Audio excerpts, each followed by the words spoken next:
다 함께 자리에서 일어나셔서 찬양하며 하나님께로 나아가겠습니다. 내는 주의 영광을 보내. 내는 주의 영광을 보내. 우리 가운데 계신 주님, 그 빛난 영광 온 하늘 덮고 그 찬송 온 땅 가득해.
여호와를 자기 하나님으로 삼은 나라 곧 하나님의 기업으로 선택된 백성은 복이 있도다. 여호와께서 하늘에서 굽어 보사 모든 인생을 살피시며 곧 그가 거하시는 곳에서 세상의 모든 거민을 굽어 살피시는도다. 아멘. 하나님은 영이시니 예배하는 자가 영과 진리로 예배할지니라. 아멘.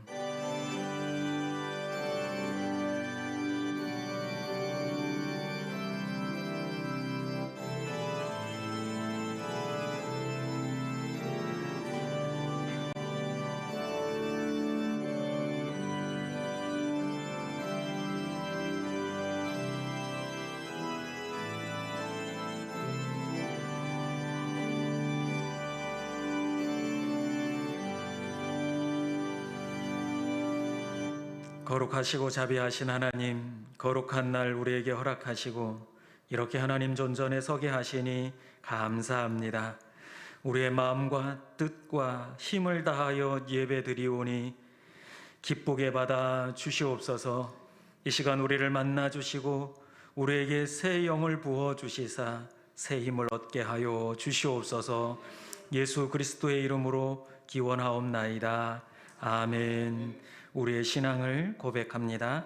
나는 전능하신 아버지 하나님 천지의 창조주를 믿습니다. 나는 그의 유일하신 아들 우리 주 예수 그리스도를 믿습니다. 그는 성령으로 잉태되어 동정녀 마리아에게서 나시고 본디오 빌라도에게 고난을 받아 십자가에 못 박혀 죽으시고 장사된 지 사흘 만에 죽은 자 가운데서 다시 살아나셨으며 하늘에 오르시어 전능하신 아버지 하나님 우편에 앉아 계시다가 거기로부터 살아있는 자와 죽은 자를 심판하러 오십니다. 나는 성령을 믿으며 거룩한 공교회와 성도의 교제와 죄를 용서받는 것과 몸의 부활과 영생을 믿습니다. 아멘. 이제 한 주간을 돌아보며 참회의 기도를 드리겠습니다. 사랑과 용서의 하나님, 지난 한 주간을 돌아보며 주님 앞에 우리의 죄짐을 내려놓습니다. 이 시간 우리의 마음에 성령을 부어주셔서 우리의 죄악이 생각나게 하시고 하나도 숨김없이 주님 앞에 고백하며 용서의 기쁨을 누리게 하여 주시옵소서.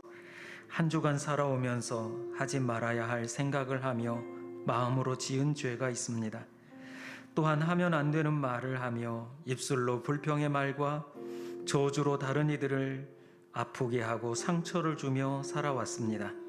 우리의 손과 발은 거룩한 하나님의 일을 위하여 써야 하는데 우리는 게을렀고 머물러 잊지 말아야 할 곳에 그곳에 있지는 않았습니까? 더욱 하나님을 향하여 믿음으로 달려나아가야 하는데 우리의 마음을 세상에 빼앗겨 그저 영적으로 주저앉아 있지는 않았습니까? 이렇게 연약한 저희를 불쌍히 여겨주시고 이 시간 고백하는 이들마다 사죄의 기쁨을 누리게 하여 주시옵소서. 계속해서 하나님과 나만이 아는 죄를 고백하며 참회의 기도를 드리겠습니다. 아버지 하나님, 주님께서 우리를 사랑하셔서 그 십자가를 지셨는데 우리는 그 사랑을 받았음에도 불구하고 죄악 가운데 머물며 죄의 종으로 살았습니다. 주님, 하나님의 종이요 의의 종으로서 많은 열매를 맺어야 하는데 그러하지 못하고 우리는 영적으로 게을렀으며 나태했음을 고백합니다. 아버지 하나님, 저희를 불쌍히 여겨 주시옵소서.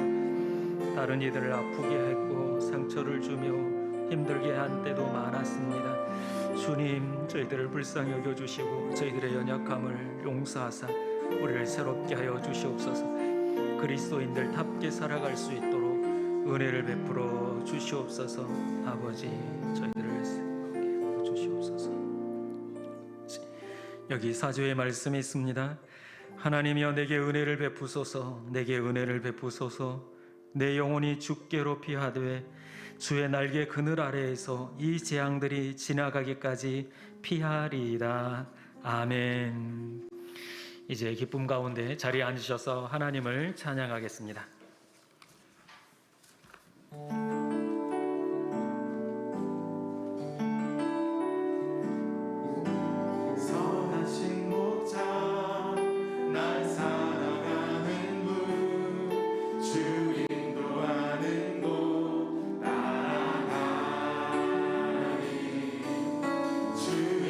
말씀을 만듣기 위하여 주 인도하는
외치며 아버지 앞에 나아가오니 우리의 유일한 소망 되신 주님께서 시간 찾아오시고 말씀하여 주셔서 우리의 모든 삶이 오직 예수 그리스도의 그 이름으로 충만케 되는 예배 시간 되게 하여 주시옵소서라고 우리의 모든 예배를 오직 주님께 올려드리며 기도하며 나아가겠습니다. 감사합니다. 오늘까지 찬양하는 예배 가운데 오직 예수 그리스도의 그 이름을 갈망하며 소망하며 아버지 앞에 나아가오니 아버지 세상 가운데에 힘이 저망가는 예수 그리스도의 그 이름이 우리 삶에 다시 한 번 더 새겨지고 선포되어지며 우리 모든 소망이 오직 예수 그리스도의 그 이름 안에 있음을 고백하며 나가는 예배 시간 되게 하여 주시옵소서. 주님도 하기를 원합니다. 아버지 앞에 가까이 나가기를 원합니다. 우리 가운데 말씀으로 깨닫게 하여 주시옵소서.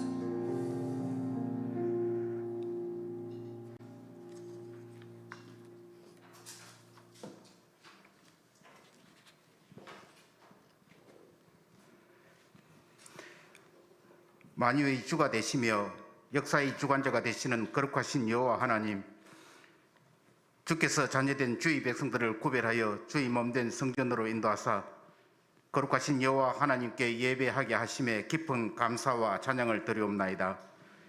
지난 한 주간의 험난한 세상 속의 삶의 현장에서도 함께 호흡하시고 손을 내미신 주의 인도하심을 기억하여 감사하옵고, 저희들 믿음이 약하고 연약한지라 혹여 주를 떠나 세상과 적당히 타협하며 우리의 중심이 육적인 것에 거하였음을 기억하고 속죄의 마음으로 주께 용서함을 구할 때에 주께서 베푸시는 긍휼하신 음성을 듣고 용서함 받는 예배의 참여자가 될 수 있도록 하여 주시옵소서.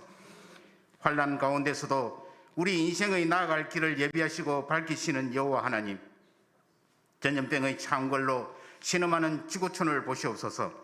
2020년 새해의 시작과 함께 창궐한 코로나19 바이러스 전염병이 2년여가 되어가는 현재까지 그 기세를 멈추지 아니하고 지금까지 온 지구촌에 확산되어 수많은 고귀한 생명을 뺏어가고 상상키 어려운 사회, 경제적인 어려움의 고통 속으로 빠져들게 하고 있습니다.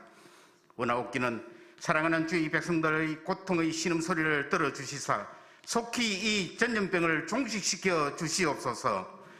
이 환난 속에서도 평강성전에 속한 사랑하는 주의 백성들 한 사람도 코로나19 전염병에 확진되지 아니하고 건강하게 지켜주시고 어려운 사회적 여건 가운데서도 온전한 예배와 믿음을 지켜 나오게 하여 주셨습니다.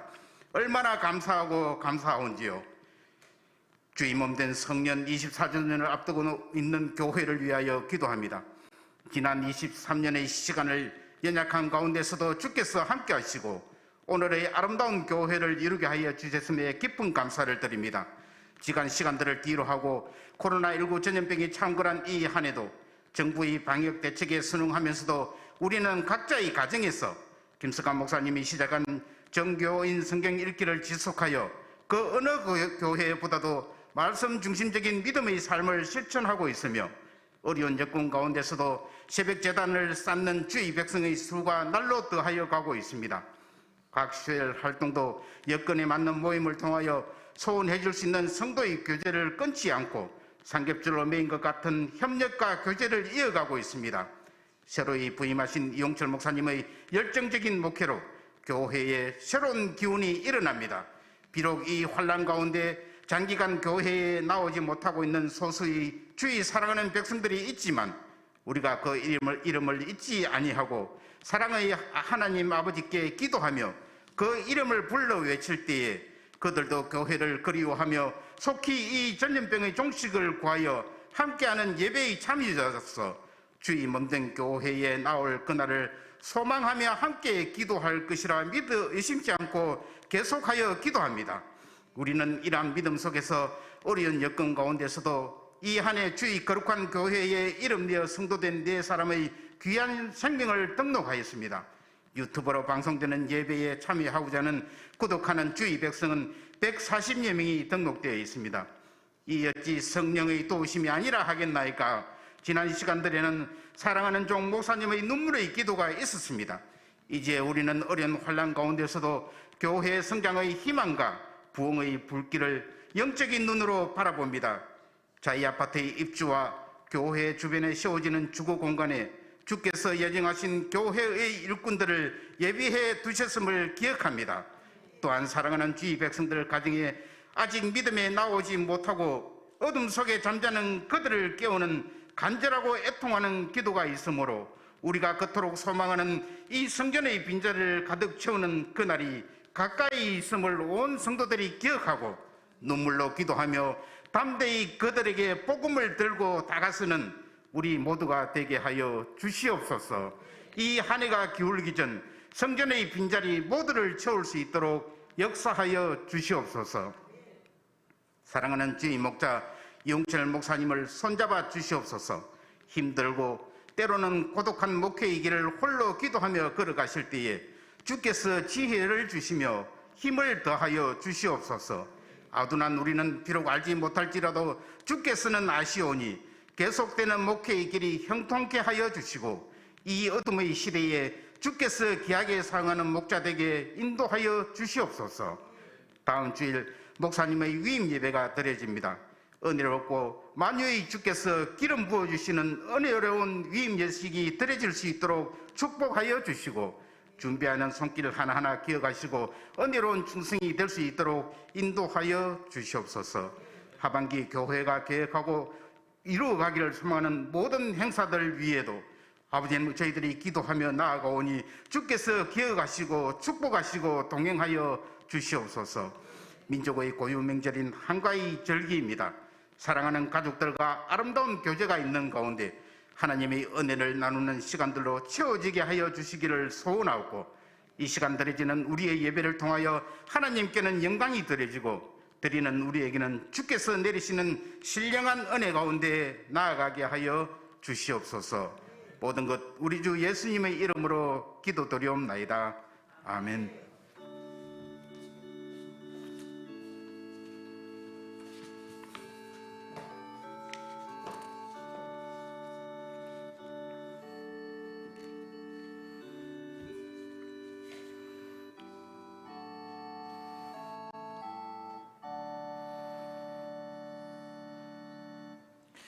오늘 말씀은 고린도전서 13장 13절의 말씀입니다.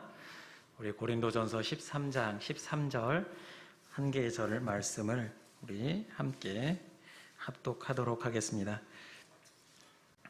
13절의 말씀입니다. 함께 읽습니다.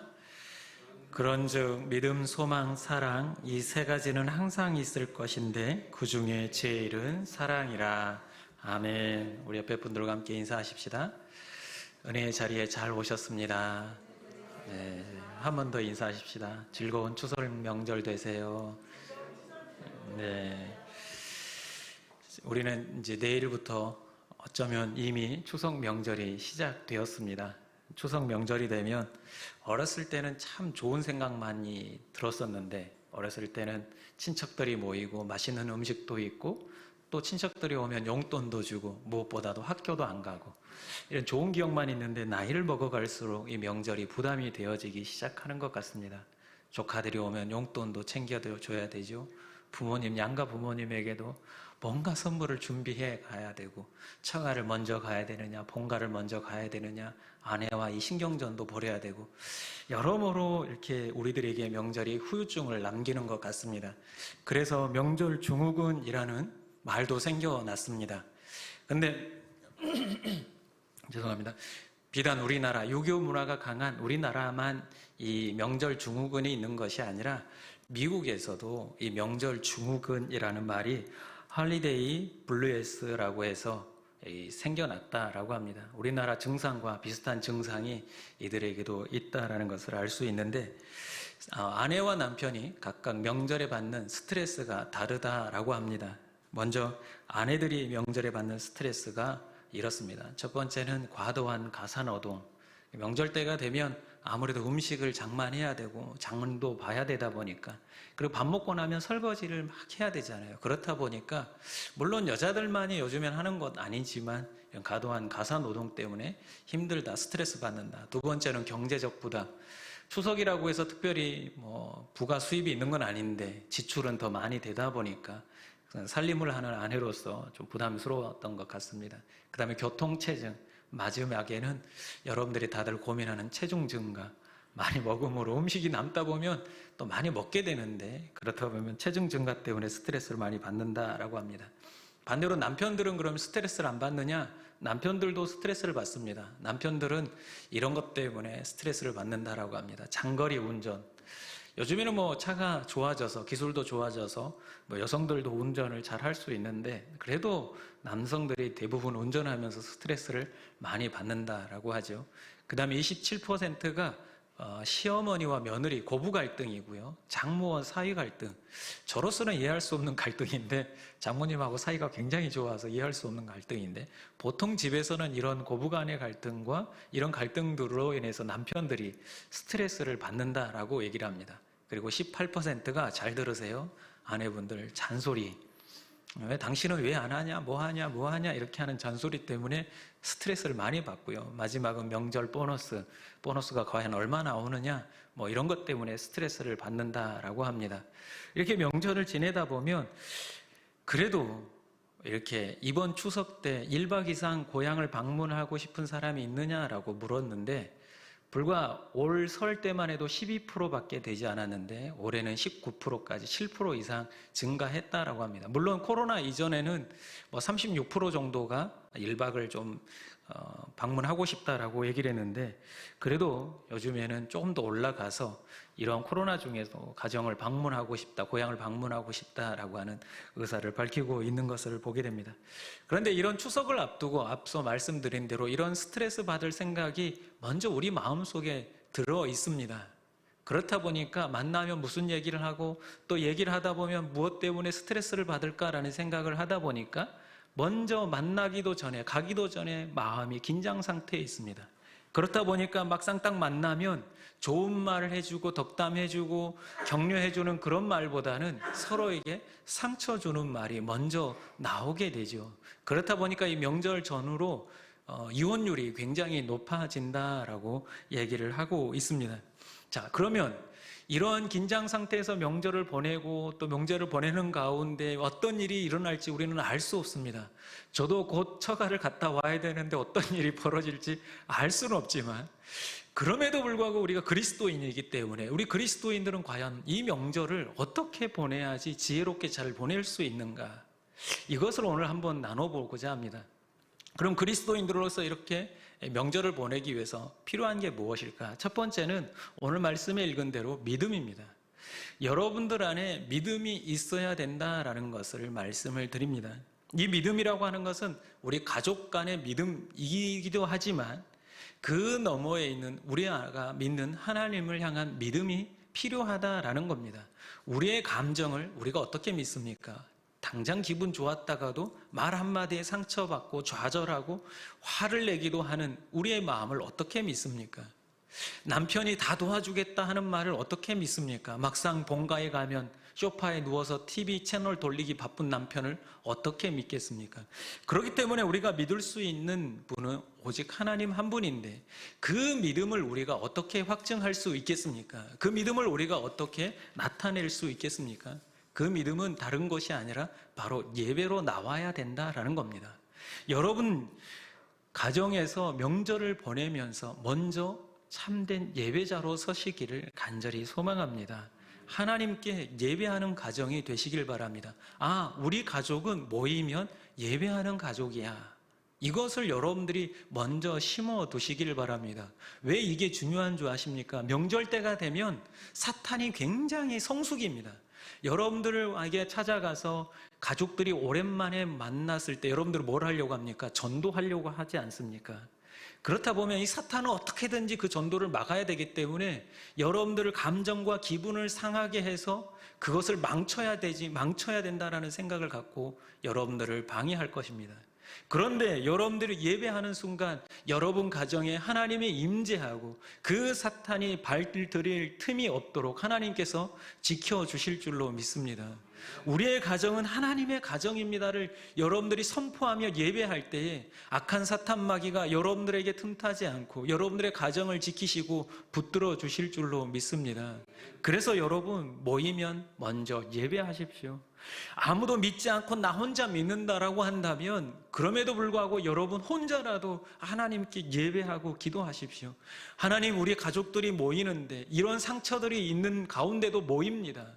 이 상처들로 인해서 서로를 찌르는 일이 없도록, 서로에게 또 다른 상처를 주는 일이 없도록 하나님께서 우리의 가정을 지켜달라고, 우리의 입술을 지켜달라고 그렇게 하나님께 기도하고 예배하시길 바랍니다. 그때 우리 하나님께서 여러분들의 가정의 주인이 되셔 주셔서 여러분들의 가정을 지켜주시고 붙들어 주실 줄로 믿습니다. 두 번째는 소망입니다. 우리 안에 소망이 있는데 이 소망이라고 하는 것은 앞으로 일어날 좋은 일들에 대해서 함께 바라보는 게 바로 이 소망입니다. 그런데 일가 친척에 보면 꼭 한 분씩 이런 사람이 있습니다. 권위주의를 내세우고 연장자라는 이유만으로 한 개인의 인격과 가치관을 무시하고 오지랖을 떨면서 사생활에 참견하는 발언을 하시는 분들이 꼭 있습니다. 그래서 저도 이 설교를 준비하면서 우리 친척 중에 누가 있을까를 생각하는데 갑자기 제 자신이 그런 사람이다라는 생각이 갑자기 들었습니다. 어제도 제가 그렇게 이런 오지랖을 떨고 있는 모습을 발견했습니다.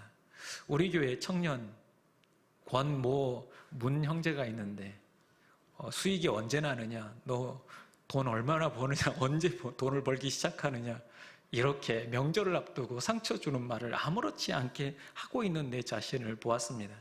그래서 일부 예배 때 제가 정식으로 사과를 했습니다. 근데 우리 친척들 일과 중에 그런 사람들이 꼭 있습니다. 이런 말들로 상처 주는 이들이 있는데 이 보면은 이런 듣기 싫은 말, 명절 때 듣고 싶지 않은 말들이 있습니다. 먼저 미혼자들이 듣기 싫어한 말들이 있는데 여러분들이 정말 이 말들을 기억했다가 절대 하고 싶은 말이 여기까지 올라와도 꾹 참고 하지 마시길 바랍니다. 미혼자들이 듣기 싫은 말, 첫 번째는 결혼은 언제 하니? 이겁니다. 그 다음에 취업은 했니? 월급은 얼마니? 이러한 얘기를 듣기 싫다라고 얘기를 합니다. 그럼 기혼자들은 어떤 말을 듣기 싫어할까요? 앞으로 어떻게 살 계획이니? 월급은 얼마니? 아기는 언제 가질 계획이니? 사실은 오랜만에 모였기 때문에 이런 것들을 물어보는 게 어쩌면 당연한 것 아니겠습니까? 결혼 언제 할 거니? 이거 당연히 물어봐야 되는 거 아닙니까? 결혼을 했는데 아이를 안 가지면 아이는 언제 가질 거니? 이걸 물어보는 게 당연한 거지만 그 질문을 받는 입장에서는 너무 듣기 싫은 질문이다라는 겁니다. 그러면 우리가 생각해야 합니다. 상대방을 먼저 생각해서 내가 듣기 좋은 말보다 상대방이 듣기 좋은 그런 말들을 해 주어야 한다라는 거죠. 반대로 그러면 듣고 싶어 하는 말이 있습니다. 어떤 말들을 듣고 싶어 할까요? 이런 말입니다. 함께하니 행복하다. 내가 와서 참 행복하다라는 얘기. 그 다음에 연휴인데 여행이나 다녀오렴. 며느리들에게 빨리 전화하셔서 그러면서 통장에 이렇게 일정 금액을 딱 쏴주면 아마 최고의 시어머니가 아닐까라는 생각을 해보게 됩니다. 그 다음에 건강이 최고다. 또 너는 가면 갈수록 예뻐진다. 그 다음에 마지막이 음식은 나가서 먹자. 너무 행복하지 않습니까? 이런 것들도, 이런 말들도 사실은 연습이 필요합니다. 훈련이 필요합니다. 우리 옆에 분들과 한번 이렇게 얘기해 봅시다. 일가 친촉이다 생각하고 너는 어쩜 갈수록 예뻐지니 이렇게 한번 얘기해 봅시다. 못 하시는 거 봐요. 이게 훈련이에요. 여러분 여기서 못하면 집에선 더 안 돼요.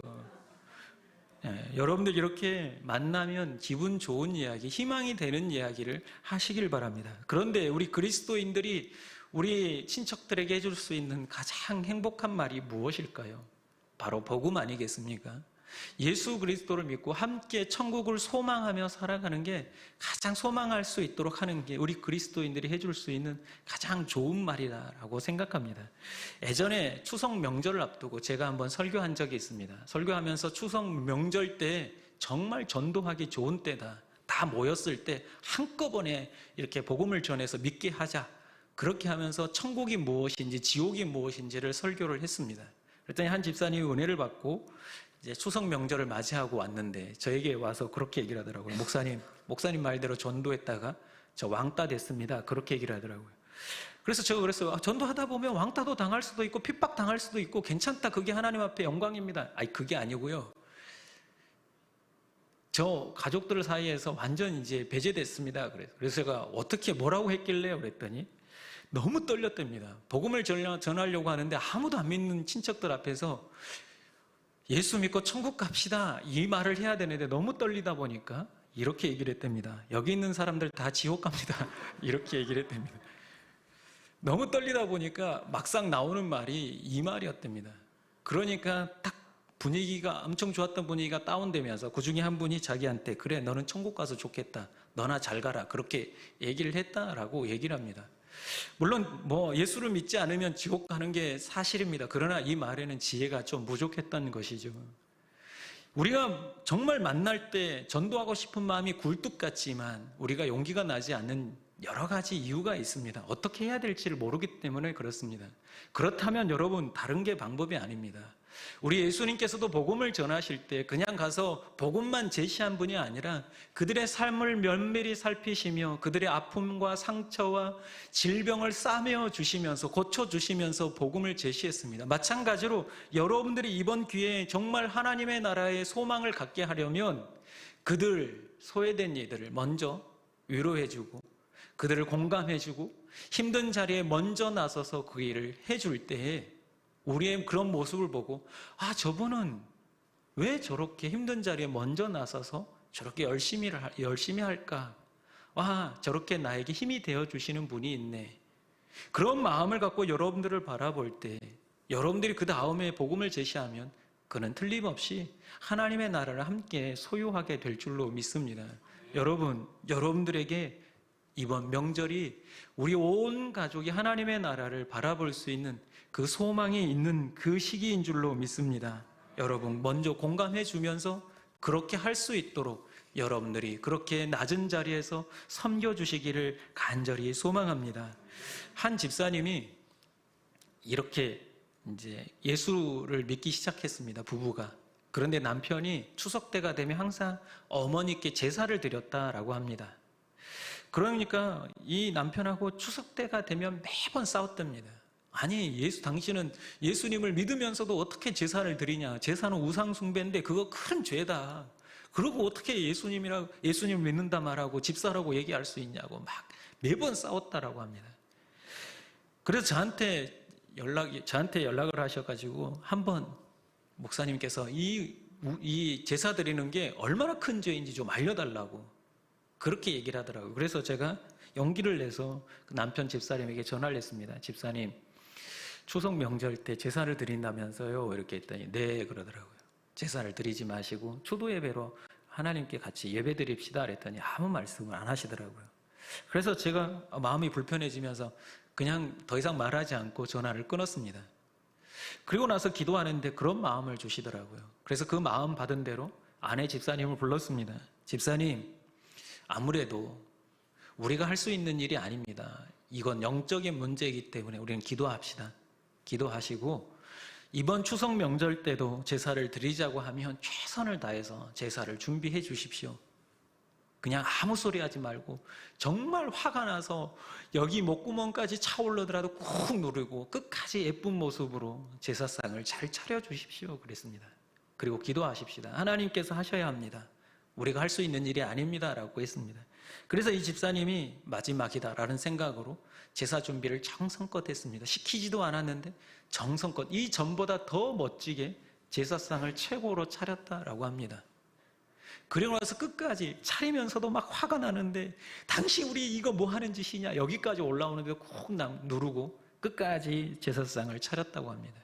그리고 다 제사를 드리고 나서 함께 자려고 누웠는데 이 남편이 여보 고마워 이렇게 얘기를 하더랍니다.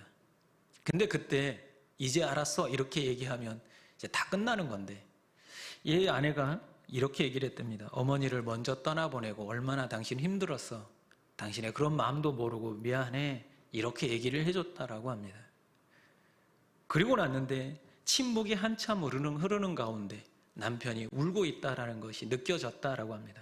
그렇게 한참 동안 있는데 남편이 자기에게 이렇게 얘기를 하더랍니다. 여보 내년부터는 목사님 모시고 예배를 드립시다. 이렇게 얘기를 하더랍니다. 누가 하는 겁니까? 우리 하나님께 소망이 있는 줄로 믿습니다. 우리가 하려면 안 됩니다. 우리의 가정의 모임도 마찬가지로 우리가 무언가를 하려고 하고 내가 나를 과시하려고 하는 순간 우리 가정 안에 문제가 생겨나기 시작합니다. 저도 마찬가지로 목사인데 집에 가서 목사인 걸 드러내면서 내가 목사인데 왜 권사 집사들이 말을 안 듣냐 우리 집 식구들한테 얘기하는 순간 분위기가 험악해지기 시작합니다. 하지만 낮아져 섬길 때 그때 분위기가 따뜻해지는 것을 보게 됩니다. 우리의 소망을 어디에 두는가가 굉장히 중요합니다. 여러분들은 소망을 누구에게 두셨습니까? 우리 소망은 하나님께만 있는 줄로 믿습니다. 모든 것을 주님께 내어 맡기고 여러분의 가정에 온전히 하나님만이 소망이 될 수 있기를 간절히 소망합니다. 마지막은 사랑입니다. 오늘 본문에도 믿음, 소망, 사랑이 세 가지는 항상 있을 것인데 그 중에 제일은 사랑이다라고 말합니다. 우리가 사랑이 좋다라는 것 너무나 잘 압니다. 그런데 왜 우리 삶 가운데는 사랑이 잘 나타나지 않을까요? 표현하지 않아서 그렇습니다. 사랑은 표현해야지 비로소 진짜 사랑이 되어질 수 있습니다. 명절 때 또 서로에게 하지 말아야 할 말이 있다라고 합니다. 근데 사랑한다라고 하면서 우리는 사랑의 말을 해야 되는데 상처 주는 말을 할 때가 많습니다. 이거 잘 기억해 두셨다가 명절 때 이 말은 절대 하지 마시길 바랍니다. 먼저 아내에게 남편은 이런 말을 하면 안 됩니다. 우리 엄마가 그럴 리가 없거든 이렇게 얘기를 하는. 당신 엄마 왜 그래 이러면 우리 엄마가 그럴 리가 없거든 그렇게 얘기를 하는 거. 저도 그랬습니다. 저희 어머니가 너무 천사 같은 어머니거든요. 제가 봐도 며느리에게 굉장히 천사인데 저희 어머니의 우리 설교를 들으시면 안 되는데 이중인격 같은 아들을 대할 때하고 며느리를 대할 때하고 조금 태도가 다르다라는 것을 느꼈습니다. 그런데 시어머니는 그냥 시어머니입니다. 잘해줘도 그냥 시어머니입니다. 뭐 친어머니 어쩌고 이런 얘기 하지 마세요. 그런데 남편들은 특별히 그러한 아내에 대해서 우리 어머니가 그럴 리가 없는데 라는 얘기를 하지 말라는 겁니다. 그 다음에 남들 다 하는데 뭐가 힘들어 우리 어머니 때도 다 해왔는데 당신은 왜 그래 왜 못해 이런 얘기 하지 말라는 겁니다. 그 다음에 그냥 당신이 좀 참을 만큼 참았는데 또 참으라고 얘기를 하죠. 첫 번째는 이것입니다. 그냥 당신이 좀 하면 안 돼? 이미 설거지하고 힘들어서 왔는데 또 하라는 거예요. 근데 이 의미 속에는 뭐가 들어있냐면 아내에 대해서 전혀 공감하지 않고 있는 그 남편의 말이 너무 서운한 겁니다. 그냥 당신 힘들지 내가 도와줄게 이런 말을 원하는데 이렇게 얘기를 하는 거죠. 반대로 남편들에게 하지 말아야 할 아내들의 말이 있습니다. 내가 얼마나 힘들었는지 당신은 평생 모를 거야. 남편들한테 상처 주는 말이 이것이고요. 그깟 운전 몇 시간 했다고 이렇게 얘기하는 거. 그 다음에 당신이 한 게 뭐 있어? 라고 하면서 다른 사람과 비교하는 거. 누구는 이렇고 누구는 월급이 얼마고 누구는 직업이 이거고 이런 자존심 상하는 얘기를 하지 말라는 겁니다. 그 다음에 마지막 이것인데 이 말을 하면 거의 99%가 이혼하게 된답니다. 당신네 식구들 다 왜 그래? 이렇게 얘기하는 거.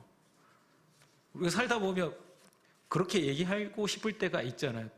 당신네 식구들 다 그런 것 같아 라고 하는 순간 남편들은 아내를 싫어하게 된다는 거죠. 근데 그래서 이 명절 시기가 되면 아내들이 이러한 상황 가운데 벗어나고 싶어서 가짜 깁스하고 가짜 코피가 불티나게 팔린답니다. 저도 몰랐는데 찾아보니까 그렇더라고요. 그래서 가기 전에 가짜 깁스를 하고 간답니다. 남편도 모르는 가짜 깁스. 그 다음에 코피를 가지고 가서 힘들다, 설거지하면 힘들어서 코피를 이렇게 살짝 묻혀서 코피 나서 쉬게 한다는 거죠. 여러분 인터넷 검색해 보시면 나옵니다. 준비해 가시기를 바랍니다. 그런데 우리가 왜 그렇습니까? 사랑을 잘못 표현하기 때문에 그렇습니다. 명절 때 우리가 사랑을 표현할 수 있어야 합니다. 이미 이 아름다운 명절에 사랑을 표현하기도 부족한 그 시간에 이렇게 상처 주는 말을 해서는 되겠습니까? 그래서 명절 때 받고 싶은 선물이 있답니다. 이런 것도 저 처음 알았습니다.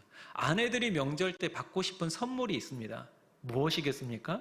1등이 뭐니 해도 머니가 최고입니다. 51.6%가 돈을 받고 싶다, 남편에게. 근데 왜 남편이 꼭 줘야 될까요? 남편도 좀 받고 싶을 것 같은데. 그다음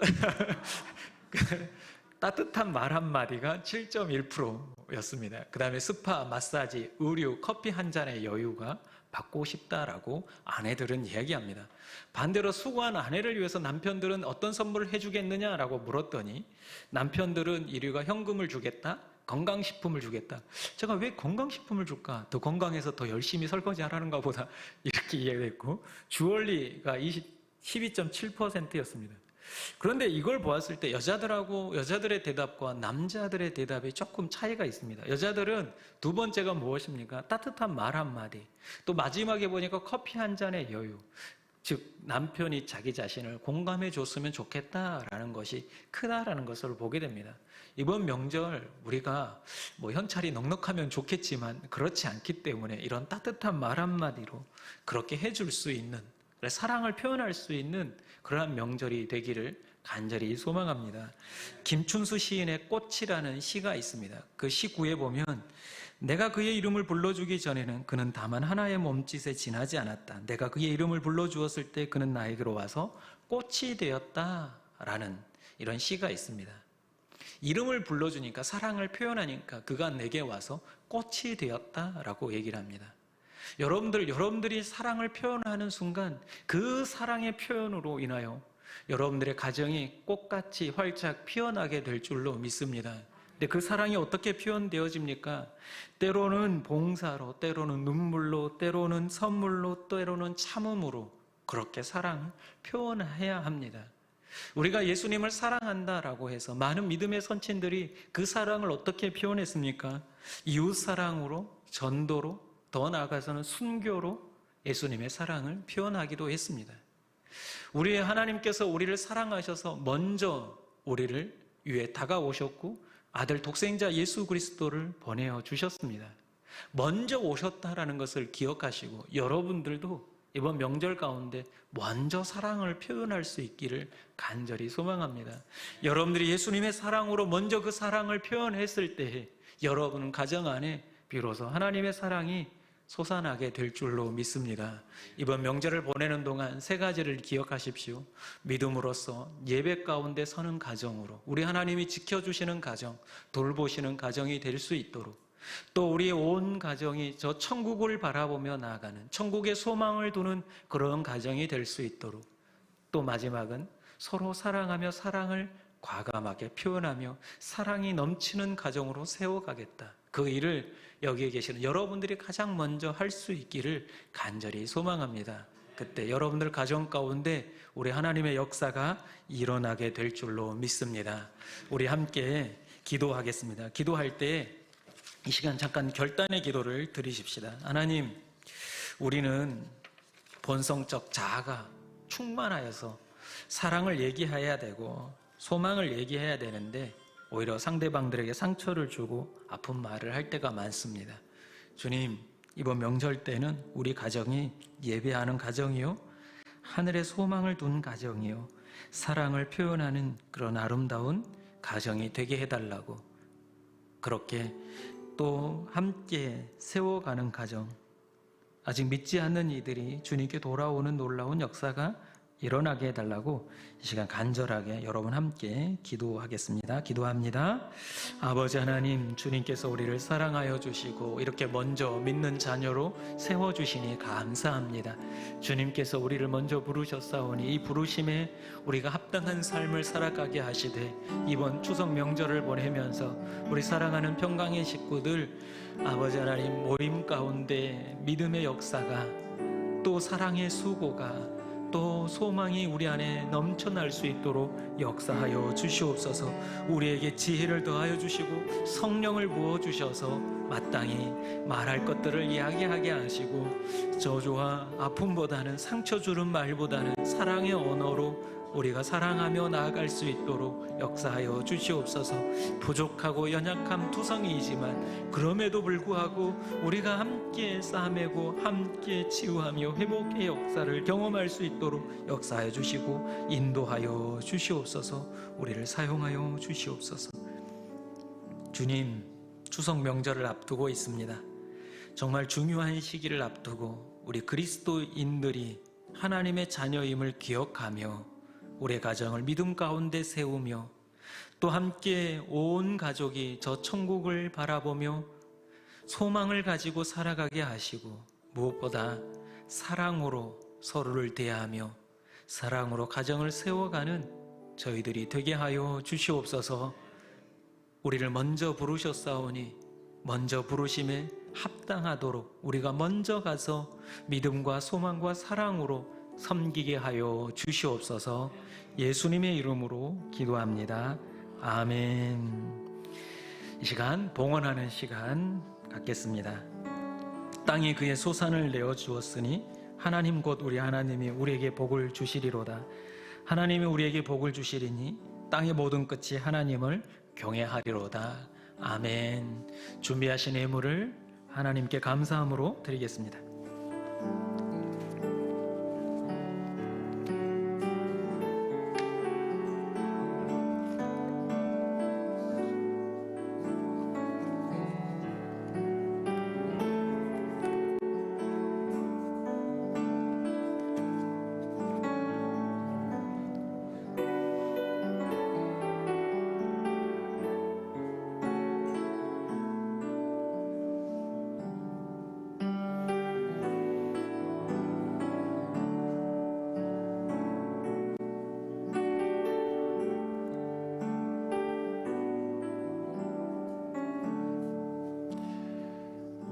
이제 자리에서 일어나셔서 봉헌하시겠습니다.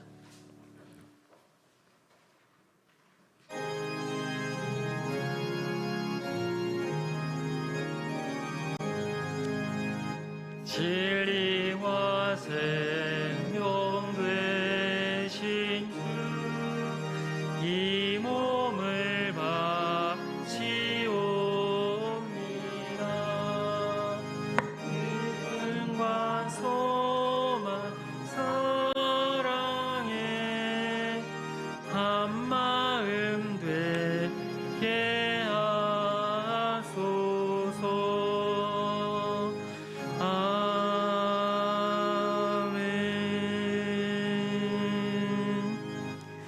우리에게 가장 좋은 것으로 채우시는 여호와 이레 하나님, 주님 앞에 예배자로 나올 때에 빈손으로 나오지 아니하고 우리의 마음과 몸을 담아 이 예물을 드리오니 기쁘게 받아 주시옵소서. 이 예물이 쓰일 때마다 하나님의 놀라운 은혜와 사랑이 흘러가게 하시고 복음의 역사가 일어나게 하여 주시옵소서. 코로나19가 길어짐에 따라 우리 성도들의 삶이 점점 힘들어지고 있습니다. 주님께서 속히 이 질병이 떠나가게 하사 우리로 하여금 자유케 하시고 회복의 은혜를 누리게 하여 주시옵소서. 주님께 기쁨으로 마음껏 드릴 수 있도록 채워주시고 부어주시옵소서. 추석 명절을 맞아 고향을 찾아가고 찾아옵니다. 주님께서 오고 가는 길 안전하게 지켜주시고 만남의 시간이 기쁨이요 행복의 시간이 되게 하여 주시옵소서. 무엇보다도 이번 만남을 통해 복음을 전하게 하시고 온 가족이 예수님을 믿는 놀라운 은혜가 있게 하여 주시옵소서. 악한 사탄 마귀가 틈타지 못하게 하시고 힘든 가운데서도 서로를 위해 기도해주며 사랑과 희망의 메시지를 나눌 수 있도록 역사하여 주시옵소서. 우리 성도들 말씀을 듣고 세상을 향하여 나아갑니다. 믿음과 소망과 사랑의 마음에 새기고 하나님의 자녀로서 복의 통로로 쓰임받게 하사 들어가도 복을 받고 나가도 복을 받으며 누구를 만나든지 복을 끼칠 수 있는 복의 통로가 되게 하여 주시옵소서. 우리 아버지 되신 하나님께서 우리와 함께 하시기에 우리는 반드시 승리할 줄로 믿습니다. 이길 줄로 믿습니다. 삶이 예배가 되게 하여 주시옵소서. 예수님의 이름으로 기도하옵나이다. 아멘. 지금은 우리 주 예수 그리스도의 은혜와 하나님의 크신 사랑하심과 성령님의 감화 감동 충만케 하심이 이 명절 기간을 맞이하여 믿음과 소망과 사랑의 마음으로 실천하며 또한 복음을 전하며 살아가겠다 결단하는 주의 사랑하는 자녀들을 위해 이제로부터 영원토록 함께 하시기를 간절히 축원하옵나이다. 아멘.